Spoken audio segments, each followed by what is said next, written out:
Yo, what up? How you guys doing out there today? This is your boy Roto Beast. I'm here with my boy Jeremy. We're here to break down today's NFL Week 5 Monday Showdown slate. If you're new to this channel, please make sure and click the subscribe button below. This way you can watch all of our NFL, NBA, and MLB videos. And if you haven't came and check out our website here at dfscheatsheet.com, you're absolutely missing out. We have all the tools to help you compete with the pros day in and day out, including a complete optimizer, tons of content, daily FanDuel and Draftkings cash signups. Hey, we're truly a one-stop shop for our DFS needs. So make sure to come check out the site here at dfscheatsheet.com. So hey, what up?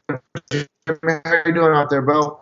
What's up, man? It's Monday. Hey, another great weekend though, right? Cash lineup 5-0.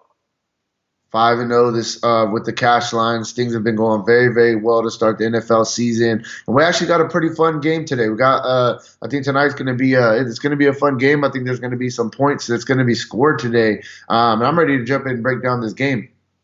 Cool, let's get it. All right, for sure. So, I mean, we'll start at quarterbacks, and we'll just kind of work our way through the positions. So, I mean, who you feeling more tonight, Baker Mayfield or Jimmy Garoppolo?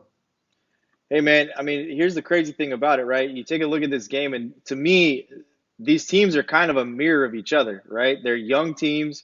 They've both got some weapons on the offensive side of the ball. Both of these defenses have some really good playmakers on it. Both have good front defensive lines with some good linebackers and a young secondary. So, hey, have you heard the rumor about Eric Berry signing with this Cleveland Browns team? I didn't hear about that. No. So there's a rumor out there that they're pursuing Eric Berry. I mean, Eric Berry no longer with the Chiefs as a free agent. That they're pursuing Eric Berry to add him to this defensive secondary. I mean, if they were to sign an Eric Berry to the secondary, this would really, really make this an elite defense, in my opinion. So my question is, why is Eric Berry not even on a team? Like, that dude, he's a top five safety in the league. Yeah, that is a really good question, and that's one that I don't have an answer to. Yeah, because I mean, Eric Berry's beast, bro, for sure. So yeah, I mean, what's your thoughts on the two quarterbacks? I mean, look, I like both these guys tonight. I think they've both got a lot of weapons, and I think that the game plan is the same, right? I mean, if you make it tough on on each quarterback, then kind of make them one dimensional, make them run the football, and let the front seven for each of these defenses go to work, if you will. So, I think both quarterbacks are in play. I don't know if both quarterbacks um, are MVP spots because I think that both these quarterbacks, unlike Russell Wilson on the Thursday night game, I think both these quarterbacks are dependent upon the weapons around them for them to have a good game. They've got to distribute the football to their weapons. And I think that you look to have possibly a George Kittle or a Odell Beckham Jr. Or even a Jarvis Landry or Nick Chubb. Those guys are the guys that I would look for the captain spot. I think both these quarterbacks are flex play, and I think that for me, a lot of my builds, I'm putting both of them in my lineups because the pricing's so good. Yeah, no, I definitely agree with you. It's tough. I was like going back and forth, and I'm like, which quarterback do I like more? And you're right. I mean, there's not Deshaun Watson or a Russell Wilson, a quarterback that puts up big time numbers every week. They're more kind of they just game manage type situations on the goal line. They're going to look to hand the ball off. So I feel like that's really kind of why their touchdowns have been down a little bit this year. Both of them, not having so many throwing touchdowns. They have balanced offenses. The Yeah, crazy thing here is this, right? So let's just break it down for where we're at in the season, right? The 49ers give up 246 passing yards per game. They've given up 738 pass yards in 3 games. They've given up 525 rush yards in 3 games. It's 175 yards a game rushing. You look at Cleveland, 265.3 through the air and 115 on the ground. So, it seems to me that if you're going to give an edge to one of the quarterbacks, you probably give the edge to Garoppolo, given the fact that the 49ers Garoppolo is probably the better quarterback suited to throw the football a little bit more, distribute it to George Kittle, distribute it to Goodwin and these guys. They like to use the running backs out of the backfield. And I think for the Browns, you focus more on Chubb. right. Yeah, for sure. So, I mean, with that, we'll kind of move to running backs. I mean, obviously, Nick Chubb is an obvious play today. You definitely want to get a bunch of exposure to him. He's a workhorse, that they're really dependent on him, like you said. So obviously, I like Nick Chubb. I think you could put him in, your captain spot in some lineups. But at the same time, like we always talk about it, everybody's going to put Nick Chubb in their captain spot tonight, in their MVP spot, coming off a monster game where he had 3 touchdowns against Baltimore. So obviously Nick Chubb is a guy that we want to have in our lineups, but we continue to talk about it. We got to differentiate ourselves a little bit. So I don't know. I mean, obviously, yes, we want him in our captain spot, but we got to figure out how to kind of make ourselves different from others. I know you've had a couple of really good showdown, lineups already, but we're continuing to split over and over and over. And that's what happens with the one-game slate. Nick Chubb's going to probably come in like 80% owned today. So, I mean, he's the obvious. And rightfully so. I mean, you take a look at the season totals, and he's got 78 carries for 398 yards, right? A monster game against Baltimore previously. And then you flip that and compare it to the 49ers. Breida has 41 carries. Raheem Morset has 34. Jeff Wilson has 18. Jeff Wilson seems to be the guy with the 4 touchdowns that's going to get the ball in the red area. Jeff Wilson's price on FanDuel is very, very cheap. In fact, a lot of these 49ers are very, very cheap, which leads me to believe that FanDuel may be thinking that the Browns will be the chalk and the 49ers will be maybe the little bit lower owned team. I think that there's a lot of weapons, and it really yields for some really interesting builds because you can put a Chubb, a Breida, and maybe a Wilson in your lineup and maybe differentiate yourself by thinking, I'll build a couple of lineups where I'll put Jeff Wilson in my captain spot, thinking that maybe he scores 2 touchdowns tonight, or maybe he has the Aaron Jones type rushing game like Aaron Jones had against the Cowboys yesterday, where he got goal line carries on 3 different occasions, resulting in 4 touchdowns, right? So it really yields some very unique ways you can build tonight. I don't think we'll see a chop pot tonight because of the pricing for one. I mean, you look at a guy like George Kittle at 11,000. You look at the 49ers, I've said week in and week out at the wide receiver spot, they think Deebo Samuel's their number 1 wide receiver. He's only 8,000 to get their number 1 wide receiver, right? So I think tonight is that night where Nick Chubb stands alone at the running back spot. But because of the way that the 49ers have been somewhat predictable and how they've distributed their carries, I think you can use a guy like Jeff Wilson. And what does that do? It allows you to put some higher priced guys in your lineup and kind of load up. So, I just think that it's. No, you're okay. Sorry, I didn't mean to interrupt you. One thing I just wanted to quickly say while we're talking about the running backs, it is also looking like Tevin Coleman is going to come back tonight, and he's going to get some carries as well. So that's 4 running backs for the 49ers that possibly can all get some work today. So I don't really know what to do with the 49ers running backs, to be honest with you. But I did want to throw out there that Tevin Coleman is expected to be back tonight as well. He could. We'll have to wait and see what happens. Hey, look, there was a couple of guys that we thought were going to be active last week and ended up being inactive, mainly Melvin Gordon, and didn't make his appearance until this past weekend. And then there was a couple of guys this weekend like Sam Darnold, who looked like they practiced all week, were going to play and ultimately were held out. So we'll have to wait and see. Remember, the NFL rule mandates that all active, inactive players are listed 1.5 hours prior to kickoff. So that's where you're going to want to see, is Coleman active? Is he not active? It's another guy at 8,000 that I wouldn't think would go in and get 15 or 20 carries. He'd probably go in and get maybe 12 touches overall, be involved in the third down game a little bit, get some first down carries, etc. But to me, though, I would caution the use of a 49er running back, and I definitely wouldn't use a 49er running back in my captain spot unless it was a guy like I was going to take a chance with a Jeff Wilson and maybe he gets a goal line carries, because that's the one thing they've shown. He's going to get his carries. I mean, look at it. 18 carries, 52 yards. He's the only player with a rushing touchdown. The longest run he's had is 14 yards. His average yards per carry is 2.9.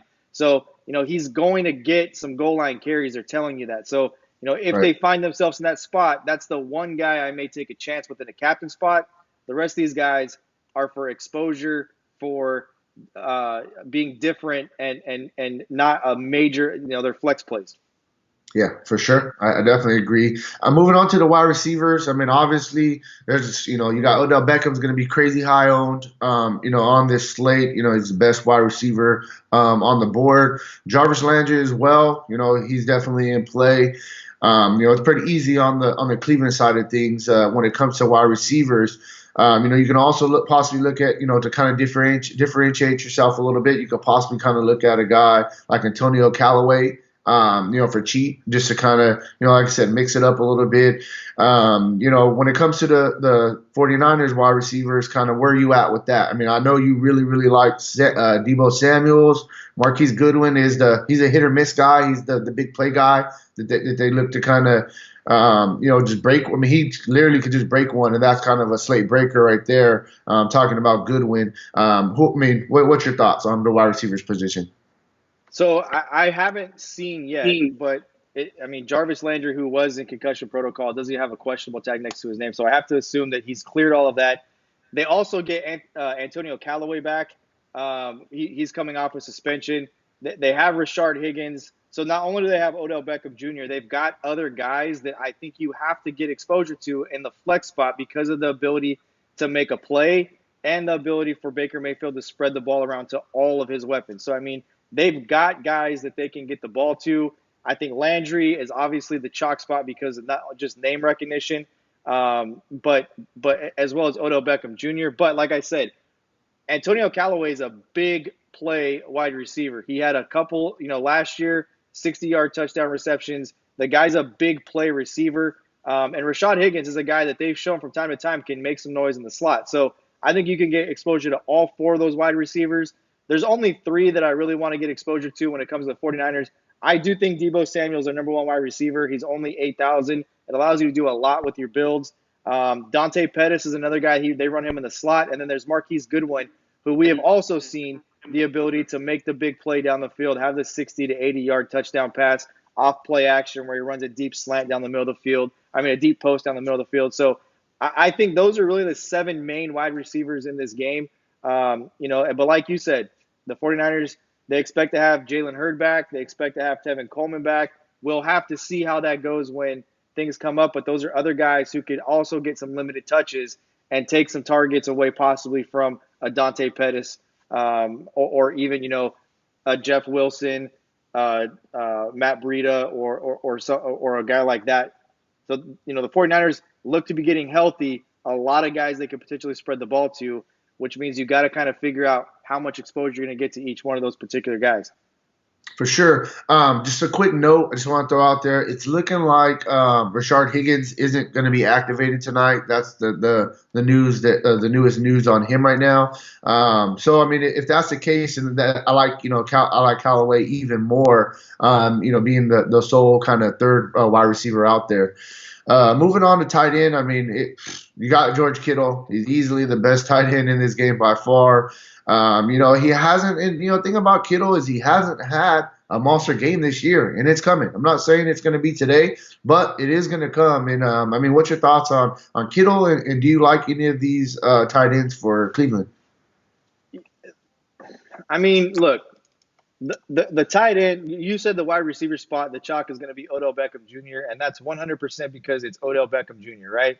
The tight end spot, the chalk is going to be George Kittle, and that's because it's George Kittle. It's also a really, really, really cheap price for George Kittle when you think about it. A guy that you can load in your captain spot, and each of the slates we've had in the first 5 weeks of the season here, I don't remember a guy being 11,000 that I wanted to put in my captain spot that was one of the top guys possibly in the game. The guy's got 21 targets through 3 games. He's got 17 catches. He's had at least 50 yards in each game. He's had, I think, 3 touchdown passes called back, 2 against against Tampa Bay, and 1 against Cincinnati for sure that I could think of. They either a hold or an illegal shift or some dumb penalty has cost him at least 3 touchdowns. So you're right. It's a matter of time, and the price of 11,000 just yields for him to be like 70% owned tonight. So, if you want to get cute and you want to differentiate yourself, I'm not sure you need to do it at the tight end spot. But by all means, that there is some, with David Njoku on the IR, there's some other spots. I just think Antonio Callaway coming back adds a complete different dimension to their offense. Yeah, no, I definitely agree with you. Before we get out of here, we got to mention them. We got 2 kickers. You got Robbie Gould and you got Austin Siebert. Yep. I've never even heard of that guy. Which kicker you liking more? I'm going to go with Robbie Gould here. Siebert has been very active for them. 2 extra points in the first game against Tennessee. They ended up getting waxed in that game. But you look, he's had at least 2 field goal attempts in every game except the opener. So he's been active. He's had 2 10-plus point games. But Robbie Gould's very, very consistent. He's a very consistent kicker. And I think that this could be a night where there could be a lot of offense between the 20s and maybe some struggles in the red area for both these teams and some field goals that are made. Yeah, for sure. Definitely, we love getting some kicker exposure, bro. It's an easy way to kind of differentiate yourself. I think I want to say that Vinatieri made 4 field goals last night, and that went right. The 19 points that they scored, 12 points were off Vinatieri's leg, and they were mentioning that maybe he doesn't have anymore. It's time to release him, etc. He goes out and does what he does. So anytime I think where you got some teams that struggle in the red area, you want to make sure you target those kickers, and I wouldn't have any problem putting both these guys as my captain in a couple of lineups. For sure. That's really where we're at for our NFL Week 5 Monday Showdown breaking down today's Monday Showdown slate. If you want to check, anything else that we got going on the site, we got NBA coming up. We still got MLB going strong. Make sure to check out the site, dfscheatsheet.com. And hey, good luck on your guys' contest tonight, all right? Peace out.